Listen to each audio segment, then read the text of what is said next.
شیرخوار بچوں کی صحت کا خیال رکھنا سب سے زیادہ مشکل ہوتا ہے، کیونکہ ان کی حرکات و سکنات کو والدین بھی نہیں سمجھ پاتے کہ ان کے جسم میں کیا ہو رہا ہے، کیا بیماری ہے، کیا مسئلہ ہو رہا ہے، اور بعض اوقات اس وجہ سے بچے اندر ہی اندر بڑے مسائل میں مبتلا ہو جاتے ہیں۔ اس لیے سب سے عام مشورہ تو یہ ہے کہ آپ بچوں کا ہفتے میں ایک مرتبہ اپنے معالج سے معائنہ لازمی کروائیں، کیونکہ آج کل بڑھتی بیماریوں کے دور میں بچوں کی صحت کے ساتھ سمجھوتہ کرنا بالکل بھی درست نہیں ہے۔ اسی طرح ایک مسئلہ معدے میں تیزابیت کا بھی ہے، جو والدین فوراً سمجھ نہیں پاتے، اور شیرخوار بچے میں معدے کی تیزابیت کا مسئلہ بہت عام ہوتا ہے، اور ایسا اس وقت ہوتا ہے جب غذا معدے سے واپس غذا کی نالی میں آ جاتی ہے۔ غذا کی نالی کا نچلا حصہ معدے سے ملتا ہے اور خوراک اس نالی کے ذریعے حلق سے معدے تک پہنچتی ہے۔ وہیں دائرے نما LES مسز ہوتے ہیں، جو کھانا ہضم نہ ہونے کی صورت میں بند ہو جاتے ہیں۔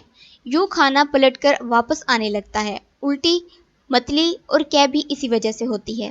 تو اس لیے ویورز، جب بھی آپ کے بچے کو کھانے کے فوراً بعد یعنی شیرخوار بچے کو دودھ پینے کے بعد ڈکار نہ آئے اور الٹی ہو جائے، تو اس کی ایک وجہ معدے میں تیزابیت بھی ہوتی ہے۔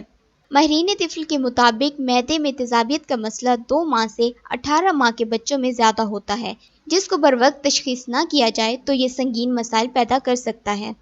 بچے میں معدے کی تیزابیت کی عام نشانیوں کے بارے میں بتا رہی ہوں، جان لے کہ ہو سکتا ہے کہ آپ کا بچہ بھی اس کا شکار ہو، جیسے کھانے کے بعد ڈکار نہ آنا، اور اگر ڈکار آ جائے تو اس کے ساتھ پانی نکلنا یا پھر الٹی ہو جانا، بچے کا مستقل چڑچڑا رہنا، دودھ پینے سے کترانا، بچے کا وزن نہ بڑھنا، انگڑائیاں زیادہ لینا یا پھر پرسکون نیند نہ لینا وغیرہ تمام تر علامات ہیں بچے کے معدے میں تیزابیت کی۔